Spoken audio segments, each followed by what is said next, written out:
before I get started, I just want to give a little shout out to Doug Jones, who played the Silver Surfer in Fantastic Four: Rise of the Silver Surfer. Came out back in 2007. I still think his performance is fantastic. Actor Doug Jones, who we all know as Abe Sapien from the Hellboy movies. He's played so many monsters and characters in Hollywood pictures going back, I don't know, 20 years, maybe 30 now. I'm not sure if it's at least 20 to 30 years. I know he was back in Batman Returns. He's a fantastic actor. He plays the Angel of Death as well in Hellboy 2. He plays the fish god monster in Shape of Water. He is a Guillermo del Toro regular at this point. Just before I start in on the spoilers for Fantastic Four First Steps, I thought it was really appropriate to first give my respects to the original Fantastic Four cast, and also R.I.P. Julian McMonaghan, who played the Doctor Doom from those pictures. I thought he was great. I thought he was a great villain. It's too bad he's passed, because I would have loved to have seen whatever they're doing with Secret Wars. I would have loved to see him go up against whatever Robert Downey Jr. is going to do. I just want to give some L to the OGs, and especially actor Doug Jones, who I think nailed Silver Surfer's presence and his physicality and just the way he moves his hands. I mean, just wonderful. So hats off to them. Hats off to Tim Story, that cast and crew. You know, you guys were trying to break normal people into a world that the kids already knew was great, that comic book fans already knew was great. And you were also tackling the fact, I watched these movies, well, most of them last night, in preparation for Fantastic Four, just to get, if I liked it from the old movie, or if I felt like I wanted to see it in any way, shape, or form, just flush it out, get it out of the way, so that when I go into this Fantastic Four First Steps, I'm not carrying any unnecessary baggage. I'm just watching the movie as it is and deciding for myself if I liked it. That was my whole goal, and I really enjoyed Rise of the Silver Surfer. Not a perfect movie, not a great movie, but so much fun, and it was going in the right direction, the right spirit, and in many ways is the precursor to what the MCU is today. So I just wanted to give that a little bit of respect, because those movies, back then we had to accept what we could get, but I still appreciate them as one of the movies I could buy and rewatch over and over again, because they were a good time. But with that being said, let's get into spoiler talk for Fantastic Four First Steps.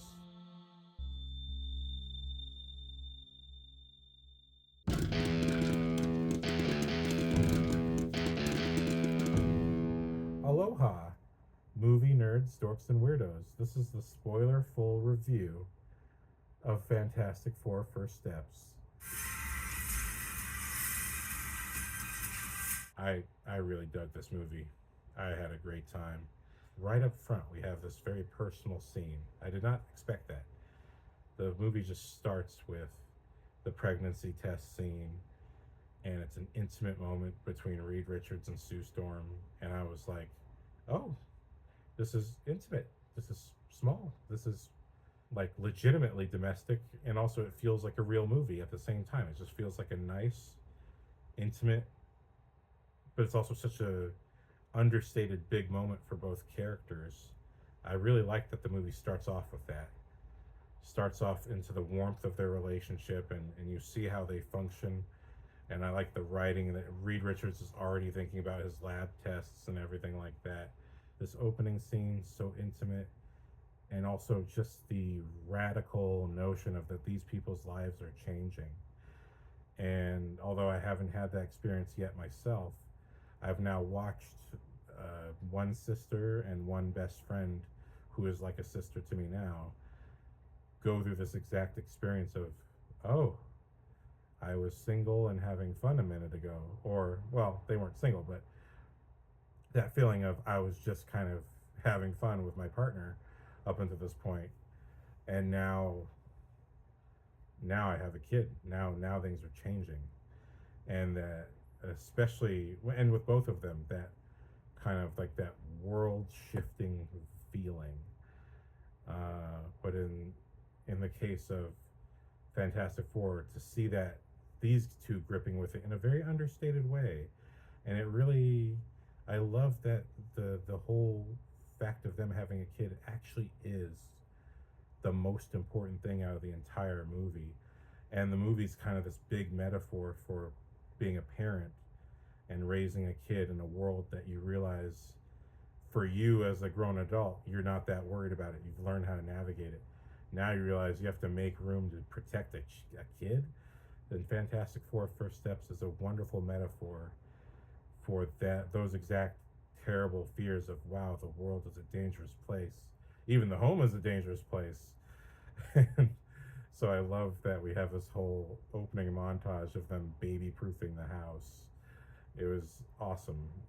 But anyway, this opening scene, again, so intimate, and again, I just did not expect that it would come down to Galactus wanting their kid. I was like, oh, that's huge. Like, literally, the kid is crucial to this entire story. It's like, what a fantastic piece of story construction right off the bat, that you have this momentous moment. This is the life-changing moment for a couple that's now become parents. And actually, this is something similar to, yeah, my friend. Like, she had tried to have kids for a while, and finally, all of a sudden, I'm gonna have a kid. In that momentous moment where now the whole world's gonna change for you. And so I've helped raise these nephews of mine, but yeah, I didn't have that. But to have witnessed that experience on the parents of my nephews, and to now watch it, it's like it does mean something to me as an uncle who's been so intimately involved in the raising of these kids, and seeing what my sister's life and what my best friend's life was like before and after, and what a different universe they're in now. So that just to start off with, that was great on a personal level, very Steven Spielbergy, but in a subtle way, not in a somebody has to die kind of way. Quite the opposite, somebody has to live kind of way. So it's a very beautiful first scene, but then we get into that opening introduction of the Fantastic Four, which I thought was excellent. This got me in. Seeing the full montage of them using their powers. All the stuff that's in the trailer is in that first 10 minutes. I was like, oh, Sue stopping the giant sign from killing people, and Johnny flying in and absorbing flames. Actually, I didn't realize that's what he was doing in the trailer. But when he absorbs all the flames from the building that's on fire, and then Mr. Fantastic hopping around. They actually, I'm surprised, in the trailer they used the moment where he's hopping around Galactus. He just hasn't reached Galactus yet in that particular shot. But the opening, like, of course they couldn't spoil that, because the opening 10 minutes is justifying Mr. Fantastic. He fights the orangutan, he fights a bunch of other different guys, and I love the montage, which again, it's like the Incredibles, except in the Incredibles you're watching the decline of superheroes in modern society, because you saved you ruined my death, I saved your life. In this one you're seeing the rise of superheroes, and like I said, Incredibles ends with the Underminer. This movie begins with the Mole Man, who is basically the Underminer. They're the same characters, you know, and so that's like the first major villain that they defeat. I love the shot of the big monster. I hope that is a Marvel Legends toy that you can get.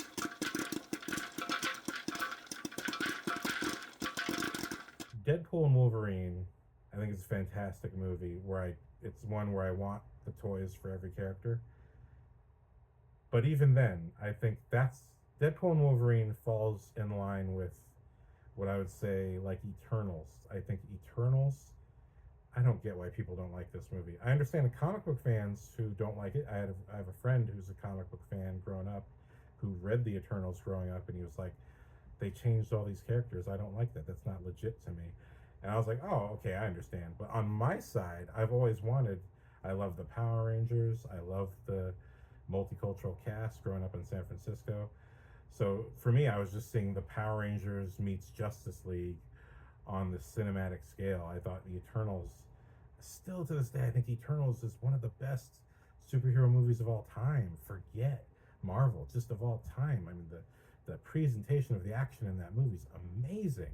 I put Eternals and Deadpool and Wolverine, and even the Deadpool movies, despite the characters looking right, I put that in sort of superhero cinema land, where it's like this is excellent superhero cinema.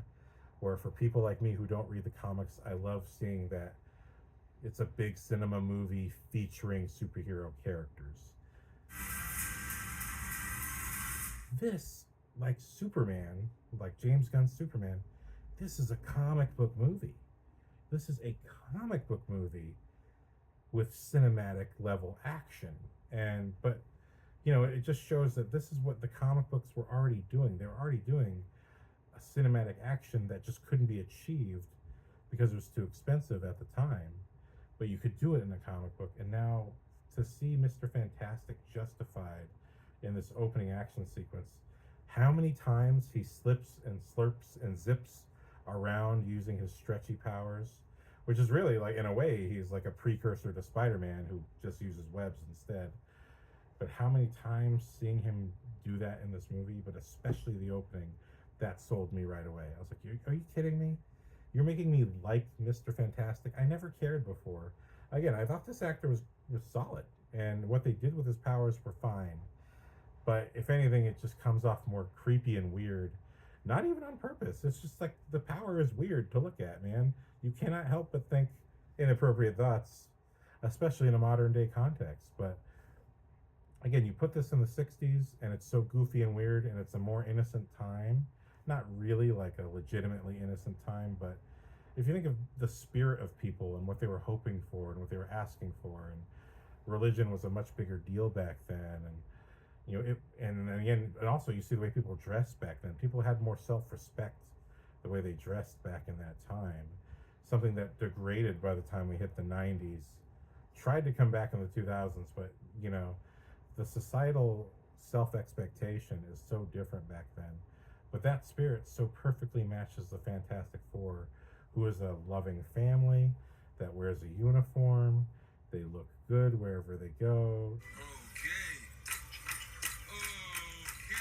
Is this guy good or what? This is a family that belongs at a time. But this opening 10 minutes that establishes their action and Mr. Fantastic powers sold me right away.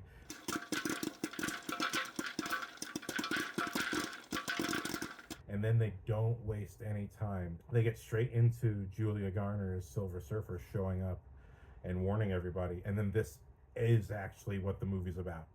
This 100% is about the Fantastic Four versus the Silver Surfer and Galactus. And I love her opening scene.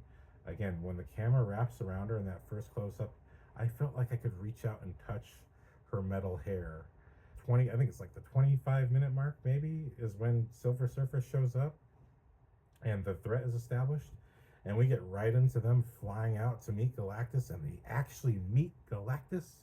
Again, to have just seen this movie where Galactus is a giant pile of smoke, and actually it is terrible CGI, but his shadow is shown, so it is suggested that that the real Galactus is running whatever the machine is that's going to destroy the Earth.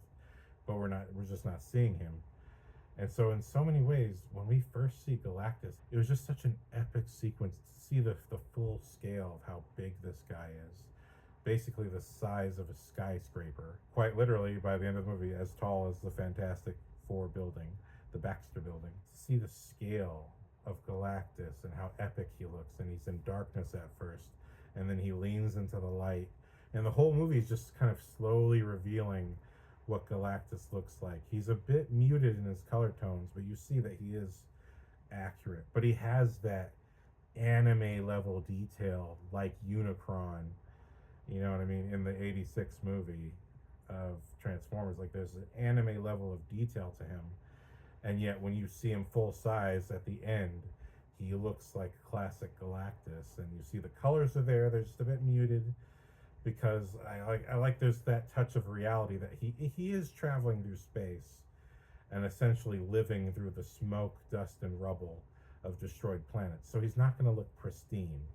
He's going to have all this rubble and stuff on him. But I love that we actually see him go for trying to get the fantastic, seeing that gigantic hand, which again, it kind of reminded me, it was like Ghostbusters with the big marshmallow man. I was like, I love that this movie goes there, and then we're only at like the halfway mark, and then this the chase scene with the Silver Surfer through space. I'm like, this is a legit comic book cartoon ass movie, man. This is full on comic cartoon, but with movie stakes, you know. And then we get this interstellar esque sequence where they're having to trick her into going inside the what's it called, into the black hole, which was amazing. They're like, it'll take her a month, you know.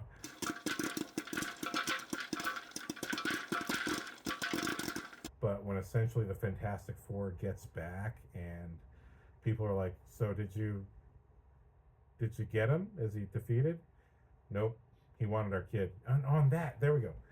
So when he wanted their kid in trade for the planet, that's what got me again. I'm like, because I'm wondering, so why are you traveling pregnant? You know, that's kind of dangerous. And yet you realize her using her power to make the whole ship invisible, it's really crucial. Like everything everyone can do is crucial to the story.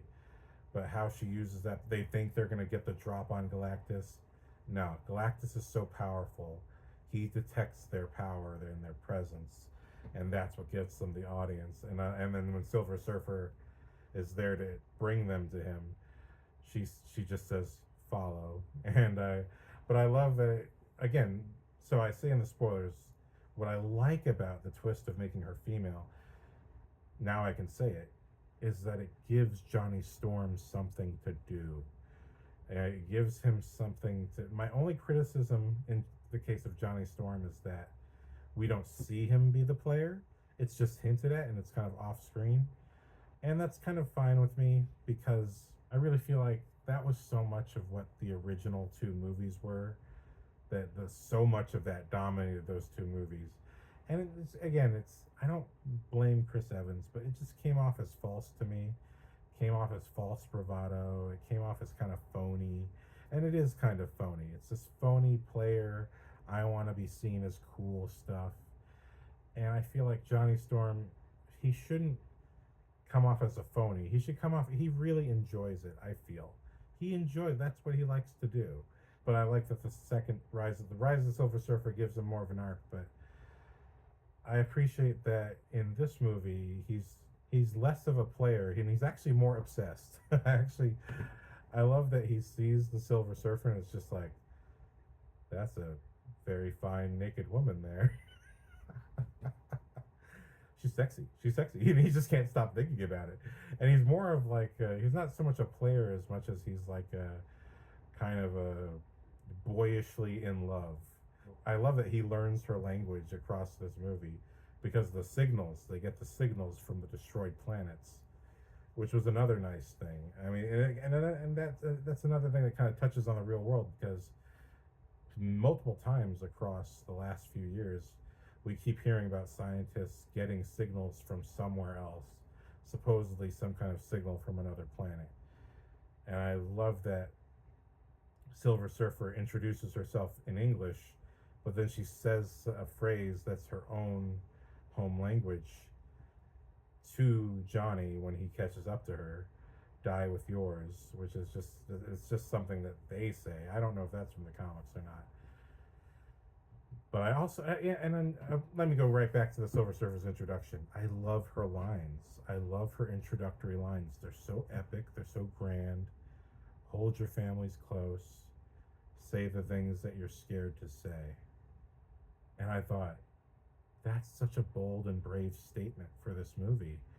I think this movie has a couple moments that are so bold and so brave that they reach through the movie to the real world and actually say something I think the world needs to hear. And that's one of them. It's just I'm not going to get into it, but in my personal life, too many of my life choices have been made out of absolute fear and self-doubt, and me not saying the thing I should say, not because just because I should say it, but because it's what I really want to say. And that line hit me very particular. It's like, man, my life would be so different now if I had said yes to certain questions that would have changed the course of my life. But also if I just said how I felt to a couple different people in particular, I know my entire life would have changed if not for fear. And so I thought that was such a beautiful thing to have this character say. You know, it just hit me on a personal level. But I love that we get we get the chase with the Silver Surfer in space. They trick her into the black hole. Johnny Storm doesn't really want to fight her because he's so into her. Like that's half the problem. He doesn't want to fight her because he's so into her. He's like, she is really hot. He can't stop talking about how hot she is. It's superficial, but there's a deeper level of like he digs this chick, and so. But then he has no choice. Once Galactus says, "If you give me your child, I'll spare your planet," and I'm just like, is he going to eat this child, or is he just going to transfer his Galactusness to the child? There's a whole story for Galactus, which they're hinting at. I'm hoping we get. But I love that this was also this is the real Galactus. You know, this is not Marvel's version, the MCU version of Galactus. This is just Galactus. That he is the devourer of worlds, and the only thing that he will accept is whatever he needs. And hence, the Silver Surfer only saved her planet by becoming the Herald, which is her story. And I love just the hints at what this child is capable of, because I love the line that Galactus says before all the action starts again, where he says, "The child hides from you his true capabilities." I was like, oh, Galactus is so powerful. He can even read the sort of energy and intentions of an unborn child in a mother's womb. You know, it's like this is true cosmic power. And also, thanks to the Eternals, I know that Galactus is a celestial, and what he does to worlds is no different from what the Celestials do when they're born. And just to kind of be on the up and up about that is cool. But in addition to that, now I'm like, now that we know what's up with Eternals, and this takes place in the 60s, is he actually killing other Celestials when he eats these planets that are teeming with life? Because those are the planets Celestials supposedly come out of. But it's just a wonderful payoff to even Guardians of the Galaxy 1, which is the first time we see a Celestial. You know, and now we are finally seeing it up close, literally up close, and reaching its hand out at the Fantastic Four, and that it should be Marvel's first family that are dealing with this conflict. Again, and then making the baby important in, you know, where the old Fantastic Fours and much of the Marvel Legacy movies, which we appreciate, we know they're not perfect. Much of where those movies fail is that the personal story has very little to do with the larger plot. You know, what makes the Spider-Man movies work is that the personal story is integral to the larger plot and premise. You know, without the personal story, the plot can't be solved. So in the first Spider-Man, it's all about the relationships of all these characters, where Peter Parker loves Mary Jane, he has Harry Osborn as his best friend, but it's Norman Osborn's obsession and fixation on Peter Parker that makes any of the events happen. It's that first he sees Green Goblin sees Spider-Man as a potential ally for his goals, but on the other hand, when Green Goblin finds out Spider-Man's Peter Parker, he just feels so betrayed. And it all becomes about his selfish need to make even his would-be son, it's not going to ever be a son, but a kid that he respects to such a level he wishes he was his son. What a messed up storyline that is. but he's like, either you're gonna be my friend or I'm gonna destroy you and everything you care about. It's all personal. I love that the baby is so important to this story. After they escape Silver Surfer and Galactus and get back to Earth, I like that Mr. Fantastic is blatantly honest with everybody, and he really doesn't know what to do.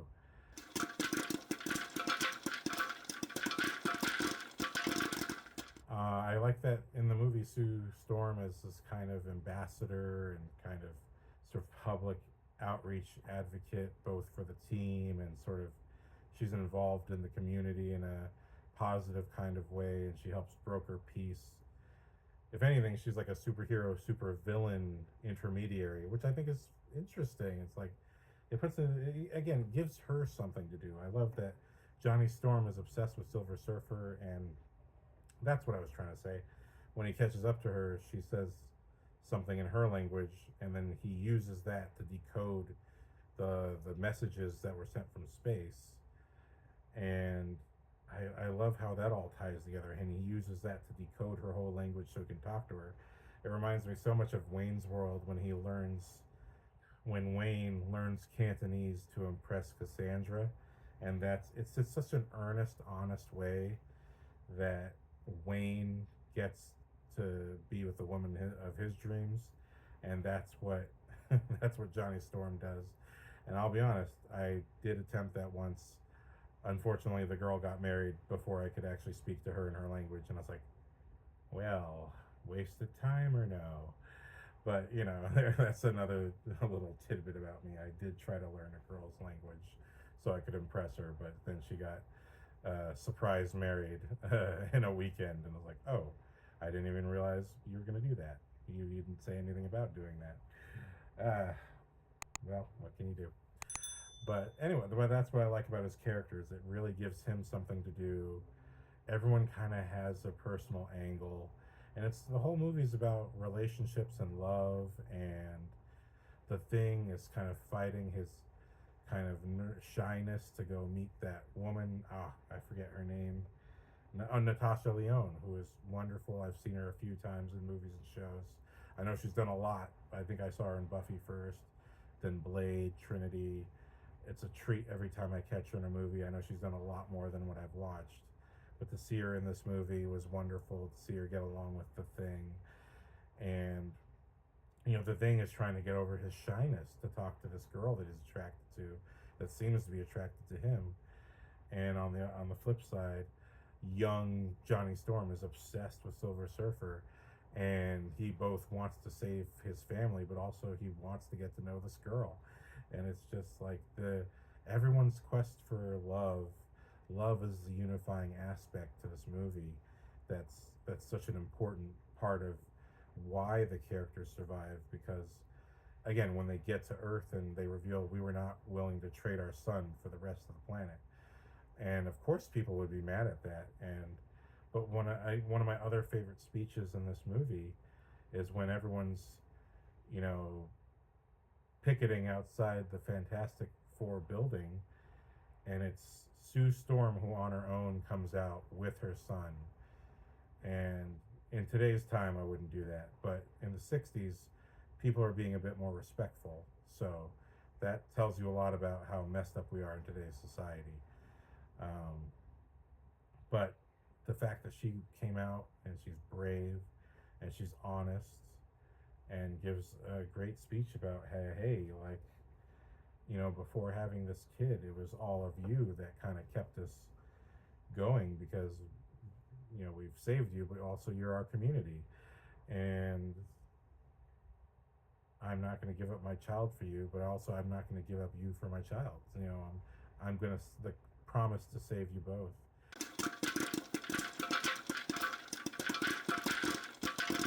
And what unifies the Fantastic Four when they're not together in a scene is that everyone is fighting for love. And that's what I like about the speech that Sue Storm gives. And again, it gives her something to do. You know what I mean? I'm just like, Reed Richards can't do everything. He has to do all the science crap. He has to lead the team and tell them how to win the battles. And you know what I mean? It's like he's doing so much. He really is doing too much stuff. You know what I mean? He's spending all his time trying to solve every problem with a gadget, invention, or math equation, and then he's also leading the team in all of their battles. He cannot do everything, and I'm okay with giving a little power to Sue Storm and a little screen time to Johnny Storm being in love with someone at first sight. I'm like, that's good. That's actually a good thing. These are nice things about the movie, and it shows us how each one of us can be useful. I think that's the importance of family and the importance of community. Each one of us can do something, and that's even a line in the movie when they do figure out that, Reed Richards has figured out teleportation and he wants to teleport the Earth, which I don't think is a good idea. You gotta at least take the moon with it, right? You can't just move the Earth and expect everything to be fine. I think there was a huge miscalculation on that part. It's a good thing you failed. But when he does have his own speech on TV, it's not as long, but he says a great line, which is, if there's something you're good at, now you can do it for everybody, and that's what it's about, because that's what we need in this world. We need to be constructive and productive, and that's what the Fantastic Four are throughout this whole movie. Always working on something, always doing something for the greater good. That's something they can do well, and that's what I like about Johnny's storyline, is that he is 100% doing something that he knows he can solve and do, and I just love that he learns this girl's language.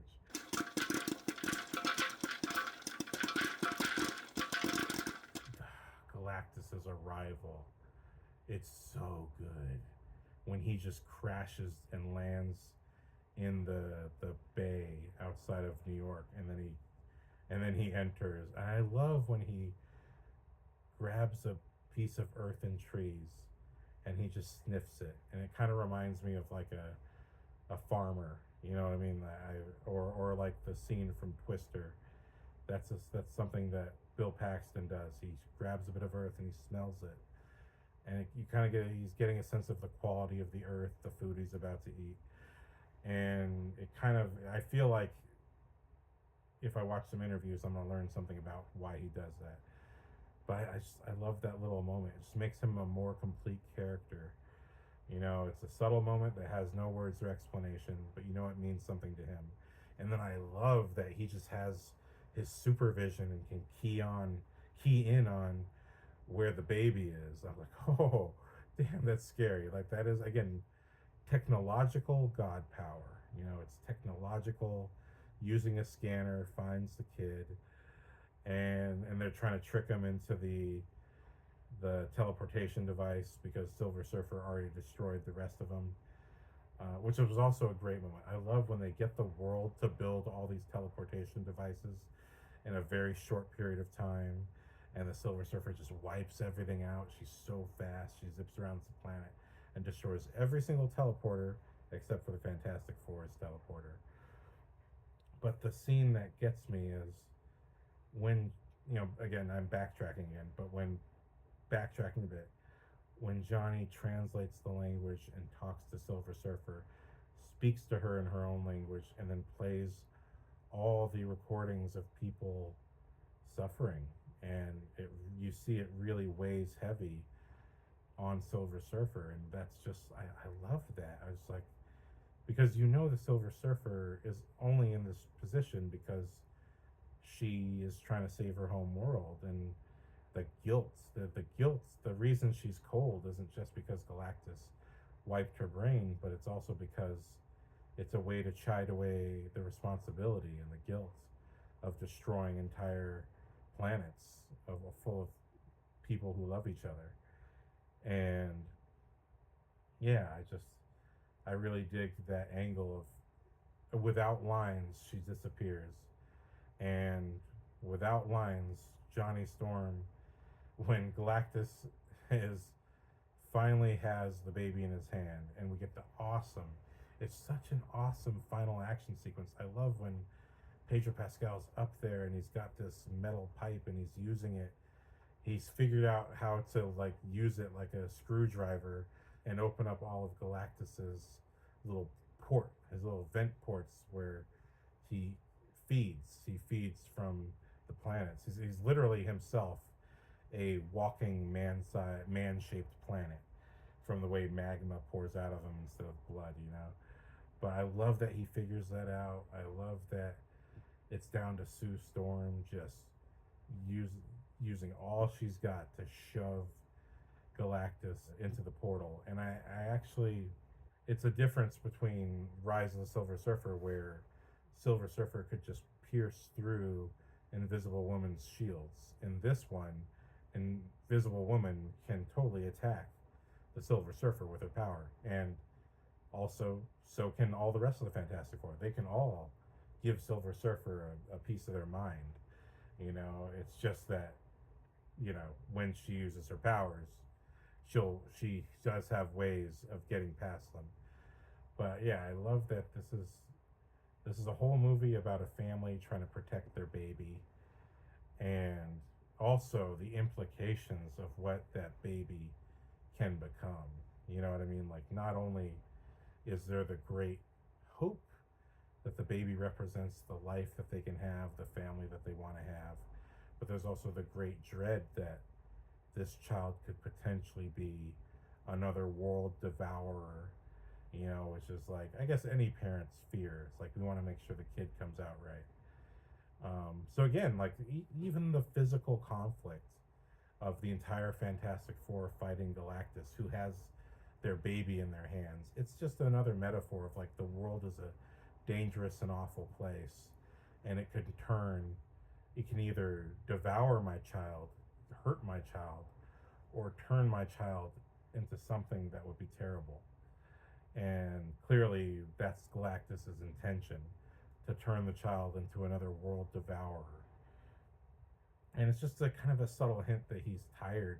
He himself is tired of eating planets and wants to rest. You know, although it's not really explained or explored. But yeah, I was really thrilled with how they paid off the teleportation, and they paid off the relationship between Johnny Storm and Silver Surfer, that Johnny was going to sacrifice himself. He was going to play the sacrifice play. Silver Surfer just knocks him aside and it's like, no, die with yours. She's true to her own words, and she herself takes Galactus out. In Rise of the Silver Surfer, he does it with Jesus God light powers, and I think it's also a teleportation. I think he's also teleporting Galactus away with all of his power. But in this movie, it kind of establishes Galactus can control Silver Surfer too. But I like how his look is like, why is the Silver Surfer coming at me? And it's kind of too late before she just shoves him into the portal. You know, he's like, my herald's coming. Why? You know, because he doesn't know for sure yet what the intention is. And it's almost bewilderment that he's being betrayed in this moment. So yeah, I really dig how this movie came together. And then they have, just like Rise of Silver Surfer, we have Sue Storm's death at the end, but it's the baby who brings her back to life. And then they really make us wait, you know, and I love that. Like, a real movie should push the drama all the way to the last second, making you wonder if the heroes are going to make it. And this movie does that. It does it in spades. And every single, like, even the tension of getting rid of Galactus, pushed to the absolute last second, you know, and nothing is sacrificed for a joke. It's just taken seriously when it needs to be serious.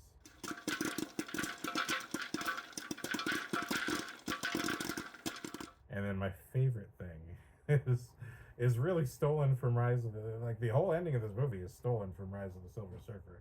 I don't know if it's from the comics at all, but it's totally they're like, yeah, you know what, that was a good ending. You know, we're gonna do that ending again. But I love that this version's ending is that the Fantastic Four is gonna go do a news story, you know, harkening back to the beginning of the movie, and they all get alerts, and they all just go, hey, now we gotta go save the world right now. But we have this whole sequence of the men trying to deal with the baby seat, which is also, again, because I've been a part of that, like, how the hell do you work this thing? And that you got three pilots, one genius, and they're still struggling to just make the baby seat fit. And it's his car, it's his invention. I thought that was wonderful. And again, the fantastic car is so awesome in this movie. The fact that we get so much usage of it, even in the finale, and it's so badass. Like, I want that car. I want the toys. I want the car. I want it so badly. And yeah, as a whole, man, like, this is what filmmaking is all about. It puts us in a world. It puts us in a headspace. I think it's really well shot, cut. I love the production design, costume design. I love all the four logos everywhere, and it's absolutely amazing how this movie does look like, especially during the battles, looks like an Alex Ross painting brought to life.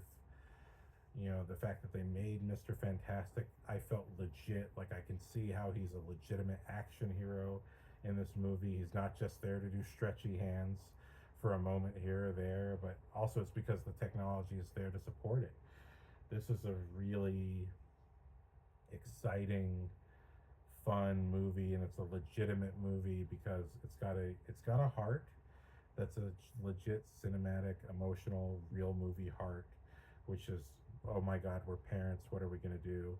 With the wrappings and trappings of a very well made action picture with the visual effects and universe world building of a comic book. It's all everything that a comic book movie should be. It is fantastic. This is a fantastic picture. I really think this is.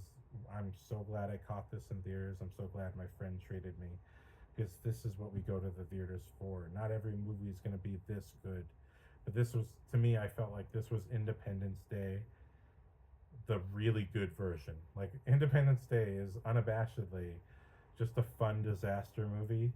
That's it's silly. It's a silly, goofy movie.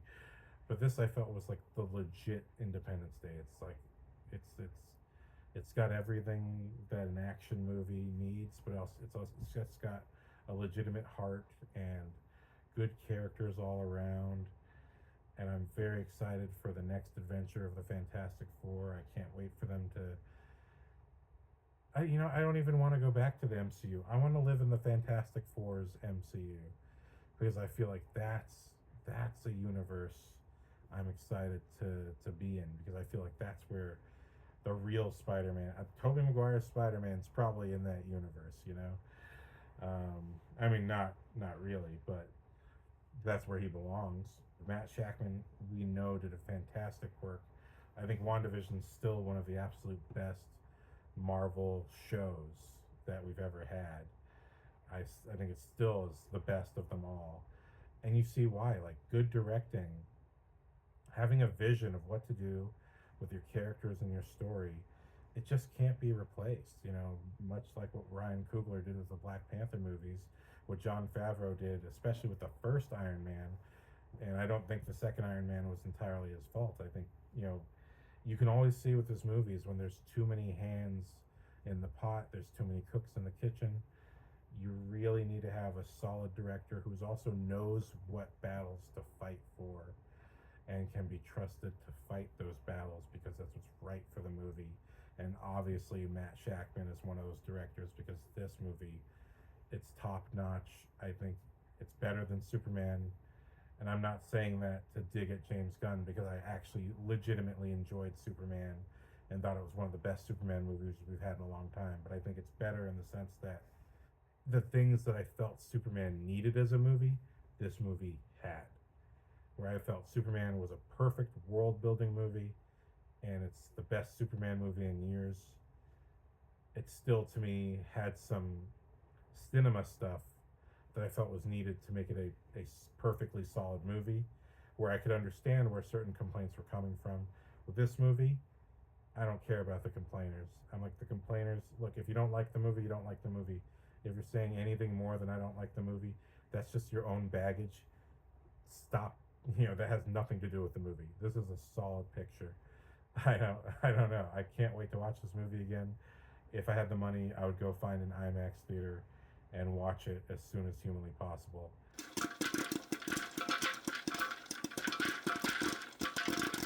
I really really wanted to celebrate Michael Giacchino's music for the Fantastic Four. I saw on his early posts when production started, or at least when his part started, that he was a huge fan of the Fantastic Four growing up. So Michael Giacchino, I have loved his scores since the show Lost. We all know his scores from most of the Pixar movies, J.J. Abrams movies. Giacchino, his score suite that he made for Cloverfield, that's still something amazing to me. So yeah, I just want to give a little hats off to Giacchino's score. Signature moments that I thought it really stood out as wonderful: the Silver Surfer's theme when she first appears, the space birth scene, and definitely the finale. Like this is a score that really hits every single time. I thought the soundtrack to this film was incredible, and I just appreciate that we have come so far with superhero movies. What I classify this as is a true comic book movie. I think there's a few movies that genuinely hit that mark.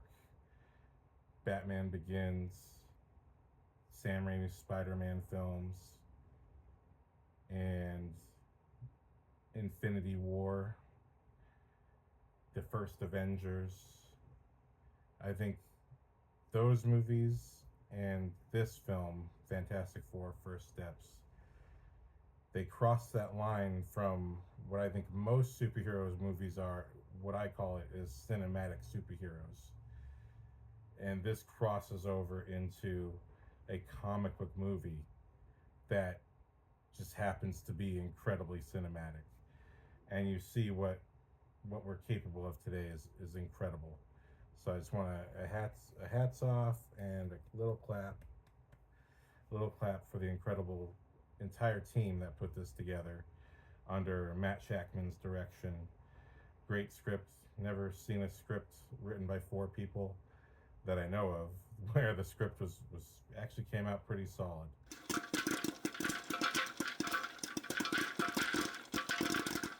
Well, if I have 2 criticisms of this movie. The first, when the baby brings Sue back to life, I don't think she needed any lines. I think what was in those lines should have been imbued purely with her look, her looking at Pedro, her looking at the baby, and the baby being between them, and just having a nice shot that kind of is closest to the 3 of them, that you would do in an animated movie. Like animation is just a medium. It's not a genre. You know, what matters is the visual storytelling component. And so visually, I think those 2 lines could have been 100% conveyed without saying them, with just a couple looks between Vanessa Kirby and Pedro Pascal, and in a single moving shot that goes from her to him, then slightly pulls back to show them holding their baby together, which also I think visually would wrap the notion that they have, at least for today's adventure, protected their child, which thematically the entire movie's really about, is about becoming a new parent and protecting your child from the world that you know is dangerous. And can you even accomplish that? I think this is a great movie because it's relatable to the core. And last but not least, I really feel like the movie should have taken the title literally. I think the proper way to end this movie, just after the Fantastic Four get in their car, they put the baby seat, they got it to work, and the car flies away and it cuts to black. I think the right way to end the movie is fade in, and the baby takes his first steps, and again, we're back to just an intimate scene between Pedro and Vanessa Kirby, which is what opened the movie. I think that, to me, would have been the correct ending that really tied it all together and brought us back to that intimate heart feeling that the movie starts off with. which is very relatable. And yeah, that's basically what I feel the movie needed. When you're a filmmaker, it's about knowing why the first scene matters and what your movie's about. And this movie does that with its opening scene. It's an intimate movie about two people who are terrified of parenthood and everything that comes with it. And then because it's a comic book movie, it's a ridiculous adventure to save their baby. But it's wonderful. So that's my thoughts. Those are my spoiler thoughts. What an awesome time. What an awesome movie. Go see it if you haven't seen it. If you've watched this because you don't care about spoilers, get out there and watch the movie. What's wrong with you? All right. If you made it this far, thank you very much for watching. Please like and subscribe. Hopefully I'll see you next time. To all you movie nerds, dorks, and weirdos, mahalo and aloha.